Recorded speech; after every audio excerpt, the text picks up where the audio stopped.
Oi, pessoal, tudo bem? Bem-vindos a mais uma aula de gestão de resíduos. E o nosso tema hoje é a caracterização, composição, quantificação e estimativa dos resíduos. Primeira coisa que nós vamos falar é sobre a caracterização e composição desses resíduos relacionados à parte de obras. Na segunda parte, nós vamos aprender a quantificar e fazer essa estimativa dos resíduos baseados em métodos de autores já consagrados. Então, vamos lá caracterizar esse resíduo da nossa obra. Para que a gente faça a caracterização e composição do resíduo, é importante que a gente entenda que essas características elas dependem principalmente do processo construtivo que deu origem para esses materiais. Então, a caliça, o entulho, que é como é conhecido esse RCD, ele é um conjunto de materiais que, em geral, não é segregado. E as principais características desse material são a sua heterogeneidade, como a gente já viu. Então, como ele é um material heterogêneo, é também comum ele ser anisotrópico. E qual é mais ou menos a proporção de RCD no país?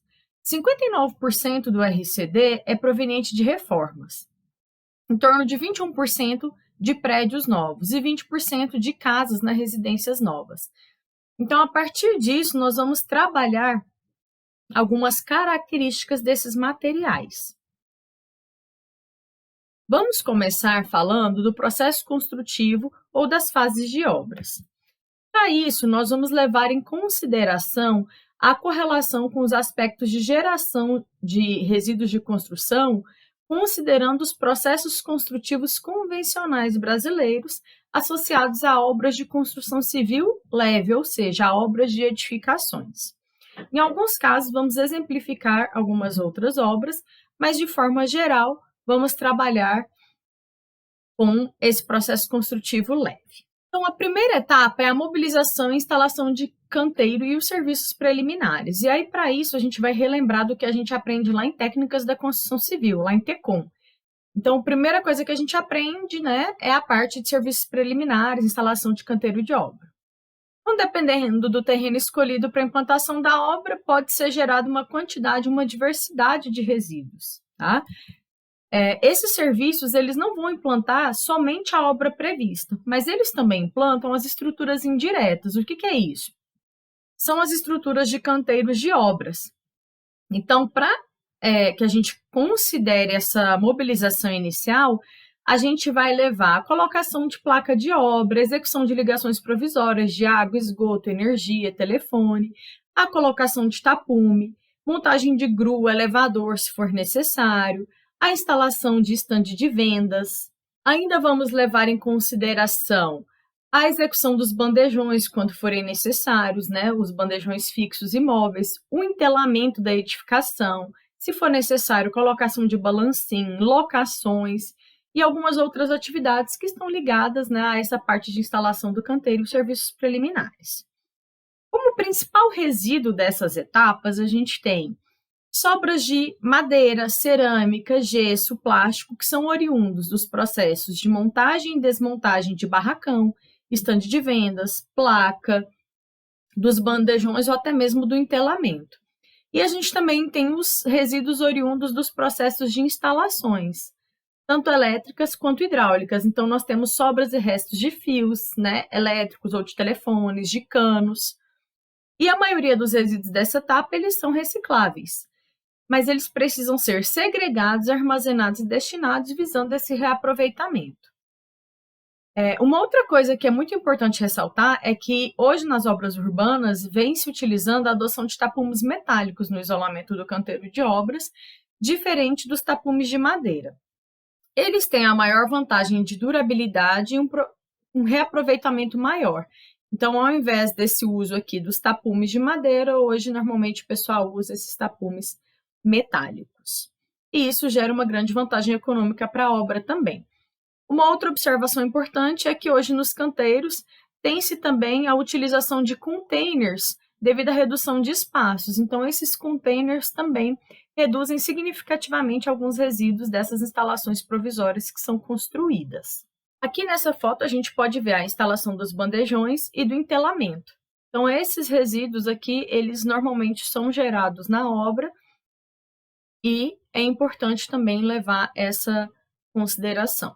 Algumas outras questões que são importantes também de se considerar são as atividades administrativas. Normalmente geram resíduos de escritórios, essencialmente papéis, mas também a gente tem geração de resíduos como grampos de papel, lápis, plásticos, e alguns não são recicláveis. Então, eu tenho que prever a separação desse material também para o encaminhamento para reciclagem. Outra atividade cotidiana de administração de obra consiste na alimentação dos funcionários. Eu posso ter uma área de vivência apropriada, eu posso ter a cozinha de obra, dependendo do vulto da minha obra, ou somente o fornecimento da refeição. Então, isso também deve ser observado. Além disso, a gente tem áreas de vivência para sanitários, chuveiros, né? Locais para que o pessoal coloque seus pertences, troque de roupa. Então, eu também gero alguns tipos de resíduos domiciliares. Em função das características desses resíduos, nós temos alguns resíduos que são putrescíveis e não inertes. Então, é importante promover essa segregação dos resíduos de alimentação, de forma a separar os resíduos que são passíveis de reciclagem de acordo com a sua tipologia. E também é muito importante capacitar os próprios trabalhadores acerca da coleta seletiva, tá? Nesses casos. Para evitar a geração, por exemplo, de copos plásticos, pode ser instalado o bebedouro no canteiro de obras. Se não, é importante fazer a segregação desse tipo de resíduo.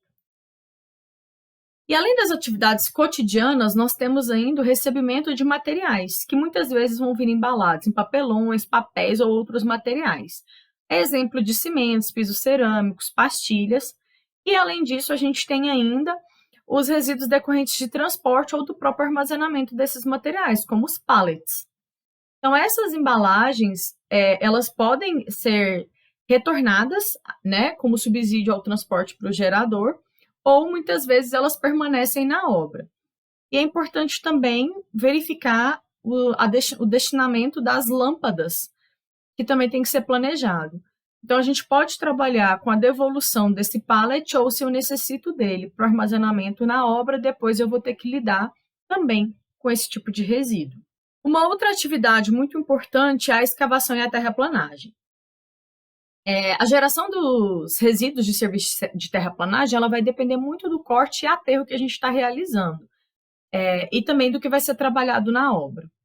Para a escavação de subsolo, por exemplo, eu tenho que considerar ainda os resíduos associados à parte de escoramento. Em geral, normalmente são metálicos, escavação de perfil metálico ou pranchões, ou até mesmo em concreto. Eu também tenho algumas etapas que o pessoal faz esse escoramento em madeira. E, ao mesmo tempo, existem os resíduos de solos e rochas de escavação para os blocos de fundação, estaque, entre outros. Além disso, é importante levar em consideração que, dependendo da capacidade de suporte do meu subsolo, eu também vou, muitas vezes, fazer um aterro ou substituir esse material por um de melhor qualidade. Isso ocorre muito em obras de estradas e ferrovias. E aí a geração de resíduo aumenta. Então, a primeira coisa para que a gente saiba se essa necessidade acontecerá na minha obra são os estudos geológicos geotécnicos, são as sondagens. E é importante também diagnosticar o volume do resíduo associado a cada uma dessas atividades. E isso em termos quantitativos. Porque, às vezes, esse material ele pode ser considerado como matéria para preparação de aterro em outros locais, como matéria-prima. Mas para a obra que está retirando esse material, ele é considerado resíduo. E quando a gente trabalha com solo, é muito importante a gente lembrar do conceito que a gente aprende lá em TECOM também, que é a nossa taxa de empolamento ou fator de empolamento, que é um aumento do volume quando o solo é retirado. Então, quando ele está lá quietinho, eu vou escavar esse material, ele aumenta de volume, né? A gente consegue ver isso claramente. Então, eu tenho aqui a retirada do material, eu tenho um aumento de volume e, consequentemente, quando eu vou compactar esse material em outro local, eu tenho uma redução desse volume. E aí, de acordo com o tipo de material, condição de confinamento, esse valor, essa taxa de empolamento, ela varia. Se o meu solo é coesivo, se o meu solo é arenoso, argiloso, e aí a gente tem ali as considerações acerca das identificações táteis visuais ou da própria classificação do solo. Se eu não tenho também no local da minha obra alguma região disponível para colocar esse material escavado ou esse espaço é insuficiente, a gente pode utilizar áreas externas, que também têm que estar licenciadas, que são os chamados botaforas. Mas também tem que se levar em consideração toda a parte de licenciamento desses botaforas. A próxima etapa da obra seria a parte de fundações e infraestrutura. Então, as fundações podem ser do tipo rasas ou profundas, como nós já vimos também lá em Tecom. Eles geram diversos tipos de resíduos de acordo com a técnica construtiva adotada. Então, vai ser de acordo com o tipo de escavação que eu estou realizando, o tipo de estaca ou tubulão, ou até mesmo de fundação rasa que eu estou utilizando. E esses materiais, sempre que possível, vão ter que ser segregados segundo a tipologia, classe A, B, C ou D, ou até mesmo a sua destinação, se vai ser para aterro, para alguma recicladora. Então, a gente tem que levar isso em consideração. Algo importante a se observar é que quando a gente trabalha com fundação profunda, estacas escavadas, tubulões, a gente tem alguns empregos, muitas vezes, de lama bentonítica. A lama bentonítica é justamente essa lama aqui, que é utilizada para dar estabilidade às paredes.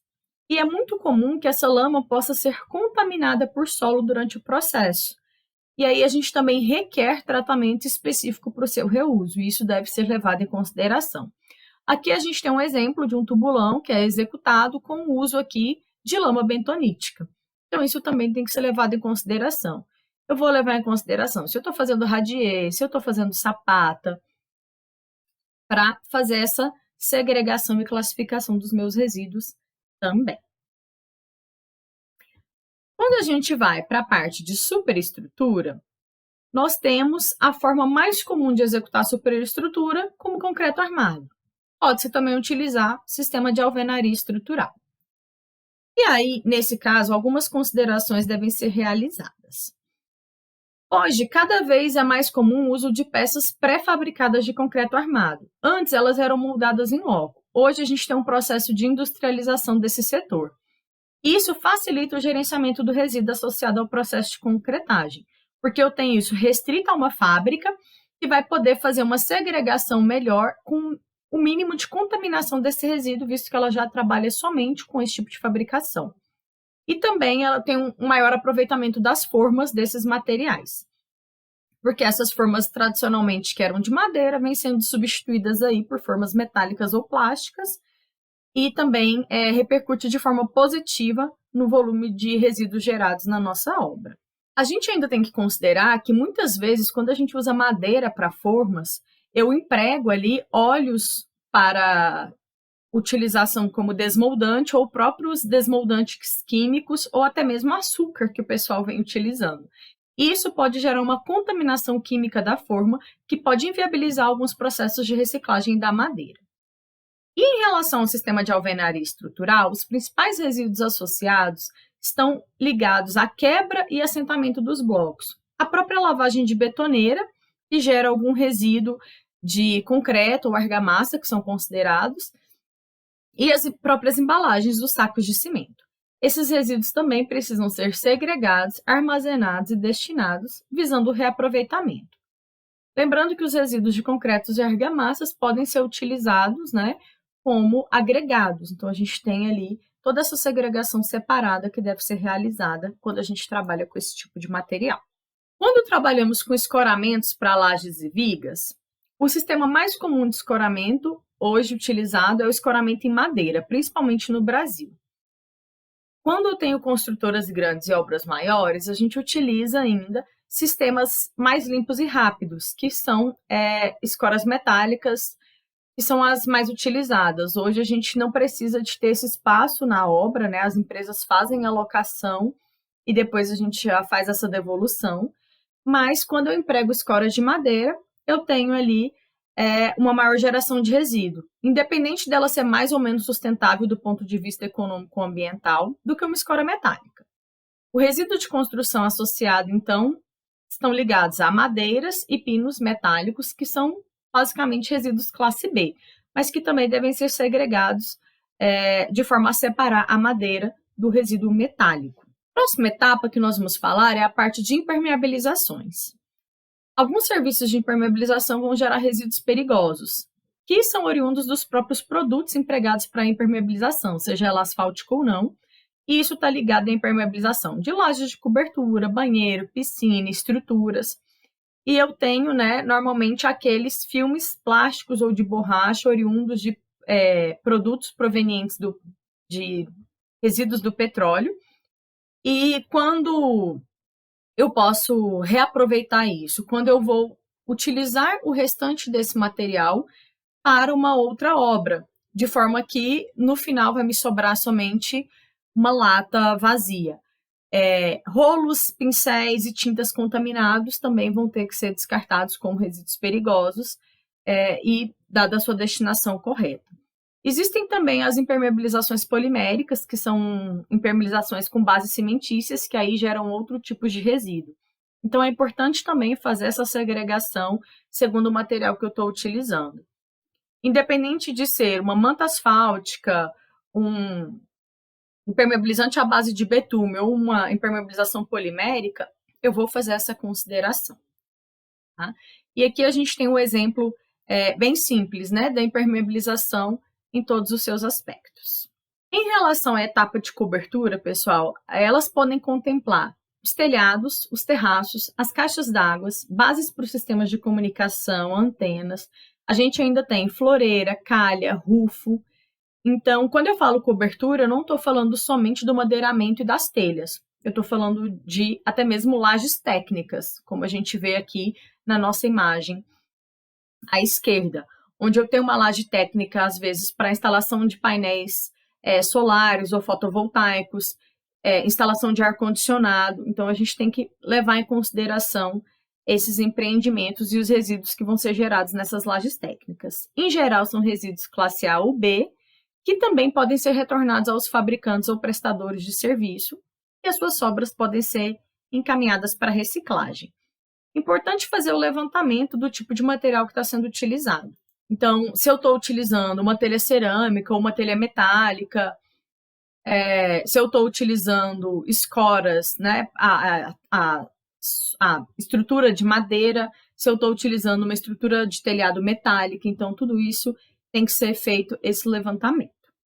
Outra etapa muito importante é a etapa de alvenarias de fechamento e revestimentos, internos e externos. A gente pode afirmar que a maioria dos resíduos associados à parte de revestimento externo é classificado como classe A, porque é basicamente constituída por rochas, areia e cimento.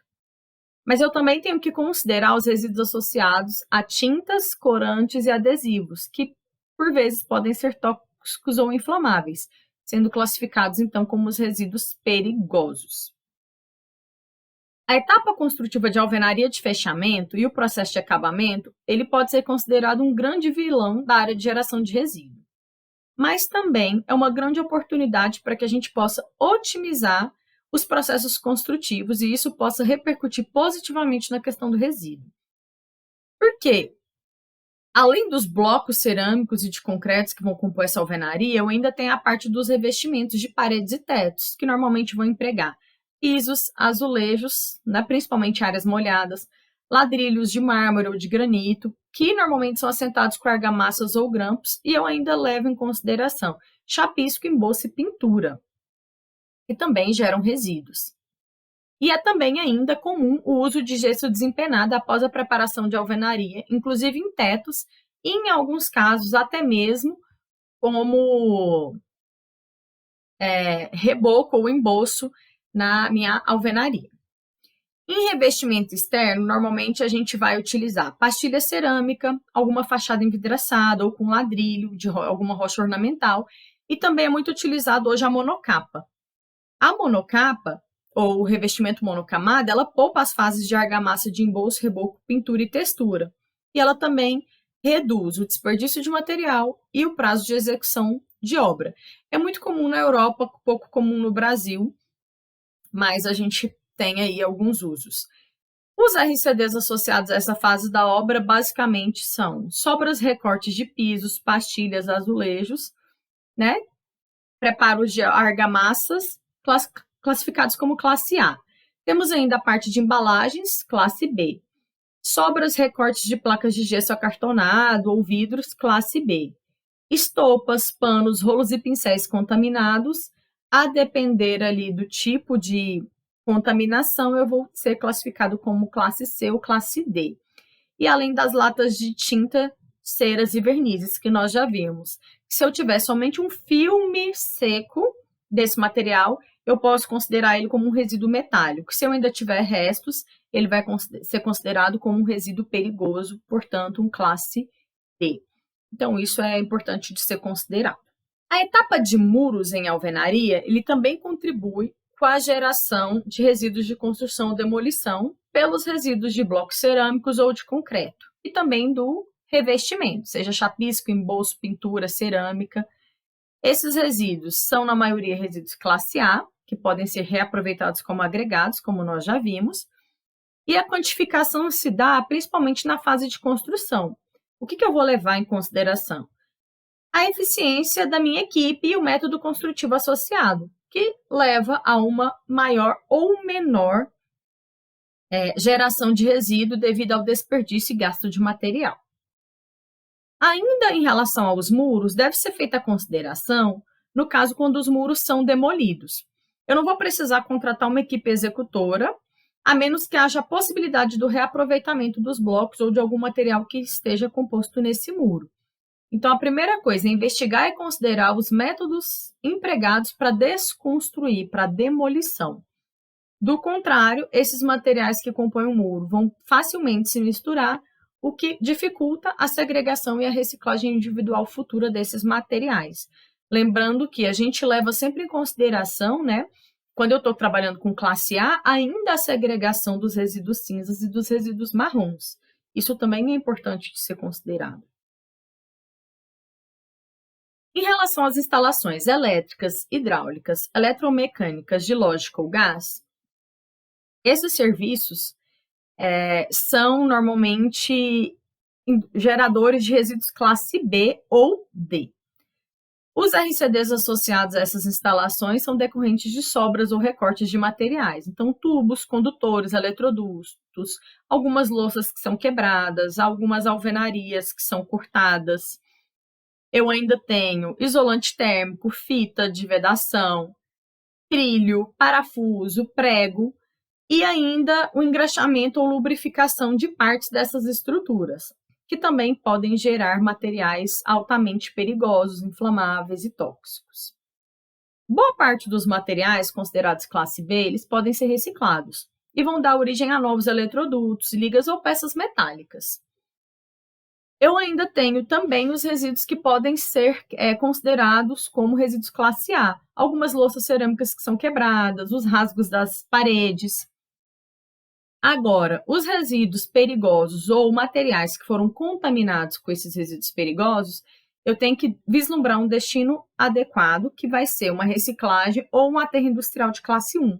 Então, eu também tenho que levar isso em consideração. Aqui a gente tem como exemplo as instalações de lógica com piso elevado, instalações hidrossanitárias, de ar-condicionado, tubulação de gás, a própria instalação elétrica, instalações de elevadores. Então, quando a gente trabalha com instalações eletromecânicas, eu vou desde a instalação do ar-condicionado, elevadores e outros maquinários, de acordo com o porte da minha obra. Em termos de esquadrias, normalmente as esquadrias já são confeccionadas na própria fábrica. Então, isso facilita muito o gerenciamento, seja ela de aço, alumínio, madeira ou PVC, o plástico. O que a gente vai ter de resíduo quando a gente trabalha com esquadrias? Algum ajuste que foi feito, e aí eu gero um resíduo reciclável desse mesmo material, em pedaço pequeno, vai dificultar a coleta e a inserção nesse processo de gerenciamento, mas a gente pode fazer essa segregação. E os resíduos de argamassa e assentamento ou chumbamento, a fixação. Eu tenho ali um resíduo de uma espuma, um resíduo ali da parte de vedação, mas são resíduos que também nós podemos realizar essa segregação no canteiro, juntamente com os demais resíduos que já estamos realizando. É uma etapa que normalmente gera uma quantidade de resíduos pequena se a nossa equipe e as especificações técnicas das nossas esquadrias forem enviadas adequadas desde a etapa de projeto. Aqui é exemplo, novamente, nós temos ali a parte de chumbamento, né, seja ela uma esquadria metálica, de madeira, etc. E independente do tamanho ou do vulto da minha obra também. Uma outra etapa importante é a etapa de serralheria. A parte de serralheria, eles estão normalmente ligados à colocação de grades e portões, guarda-corpos, corrimões e escadas de emergência. Então, eu tenho geração de resíduos de toda a classe. Resíduos classe A vão estar associados a argamassas de assentamento e chumbamento das estruturas, alguns trilhos. Resíduos classe B ao recorte dos materiais metálicos. Os resíduos classe C vão estar ligados a lixas, esmeris ou resíduos para o qual ainda não tenho essa alternativa viável de reciclagem. E os resíduos classe D oriundos de graxas, lubrificantes, estopas e alguns panos contaminados. Então, aqui, quando a gente fala de serralheria, vai desde a instalação de um guarda-corpo de vidro até a instalação ali das minhas escadas de incêndio. Então, eu gero uma gama de resíduos diversas. Em relação à parte de vidraçaria, a gente está falando do vidro, um material que é cada vez mais empregado em edificações e que tem uma reciclagem bem equacionada e um aproveitamento. É um material que é normalmente considerado 100% reciclável, desde que seja feita a sua separação e segregação correta. O resíduo de vidro, quando ele é gerado no canteiro de obra, ele pode ser oriundo do recorte ou de quebra de peças, e devido à reciclabilidade desse material, eles são considerados classe B. Ele é considerado um material quebradiço, normalmente com arestas pontiagudas, e a única questão que eu tenho que levar em consideração é relacionada à segurança do trabalho e a manipulação e acondicionamento correto desse resíduo. Incluem-se ainda nesse montante aí as lâmpadas incandescentes e fluorescentes, cujos resíduos são classificados como classe D. Então, eu tenho que levar em consideração. Hoje existem postos de coleta para esses vidros também, até mesmo domésticos, mas eu tenho que levar em consideração o tipo de vidro que eu estou trabalhando. Por exemplo, se for vidro plano, algum outro tipo de vidro com tratamento, eu vou ter que procurar os locais específicos e a segregação específica desse material. Não vou misturar ele com os demais tipos de vidros, que tem um outro processo de reciclagem. Então, esse é o único cuidado que a gente tem que tomar. Em relação a paisagismo e recreação, a gente está abarcando aqui jardins, floreiras, alguns pavimentos, espelhos d'água, quadra de esporte, área de lazer, seja ela individual ou coletiva. E normalmente essas áreas vão apresentar o quê? Pavimentação, drenagem ou impermeabilização específica. Então eu tenho que avaliar esses resíduos de forma cuidadosa. Ela também vai ocorrer segundo o tipo de segregação que eu vou fazer para esse resíduo e eu vou gerar resíduo ainda de planta, de manta de impermeabilização, bloco de pavimento, revestimento, todas as classes. O que eu vou ter que levar em consideração? Quais as soluções arquitetônicas e materiais empregados em cada um desses ambientes no meu projeto, para que aí eu possa fazer esse levantamento adequado. Em relação à parte de mobiliário, a maioria das empresas não instala o mobiliário para o cliente. Mas, em alguns casos, em prédios comerciais, às vezes eu já tenho alguns mobiliários que vêm instalados. E essa instalação de móveis vai gerar resíduos de madeira, pino metálico, recorte de peças, muitas vezes ali recorte de bancadas, pó de limpeza decorrente de algum ajuste ou perfuração de fixação. Então, esses resíduos, em sua grande parte, são recicláveis ou são rejeitos, que vão ser destinados segundo a sua classificação. Uma outra etapa importante é a limpeza da obra. Na parte de limpeza da obra, eu vou gerar resíduos sólidos. Então, eu gero resíduo de pano de limpeza, de solo, materiais depositados que ficaram impregnados em pisos, então resto de rejunte, resto de argamassa, além das embalagens de produtos de limpeza e os próprios instrumentos de limpeza, vassouras, rodos, etc. Então, essa atividade gera rejeito e resíduo classe C, que vão ser encaminhados para aterros licenciados, sistemas de destruição de resíduos por coprocessamento ou reciclagem, dentre outros. Então, eu tenho que levar em consideração também esses critérios na hora de fazer a segregação. Em relação à desmobilização desse canteiro, é nesse momento que todas as estruturas provisórias, lá da etapa de serviços preliminares que nós levantamos, vão ser removidas. Então, os principais vão ser aqueles materiais que eu não vou aproveitar em outros canteiros de obras, meus principais resíduos. Normalmente madeira, parte de instalação elétrica, hidrossanitária, telhas quebradas, blocos quebrados. Então, o ideal é que quando eu vou pensar nas minhas estruturas provisórias, eu já pense em instalações de estruturas que me gerem um mínimo de resíduos ou que eu pense na desmobilização ali com a demolição desse canteiro, levando em consideração a reutilização desses materiais. Quando eu trato de resíduo ou demolição associada à obra de maior porte, as obras mais pesadas, então eu tenho rodovia, ferrovia, portos, eu também tenho resíduos que nem sempre vão se assemelhar às edificações. Eu posso ter resíduo de pavimento, outros tipos de resíduos ali da minha própria estrutura de obra. Então, a primeira coisa é caracterizar previamente esse material durante esse processo de licenciamento ambiental da minha obra, já fazer esse levantamento, para que eu verifique a necessidade de monitoramento físico-químico do resíduo gerado e também as possibilidades de destinação.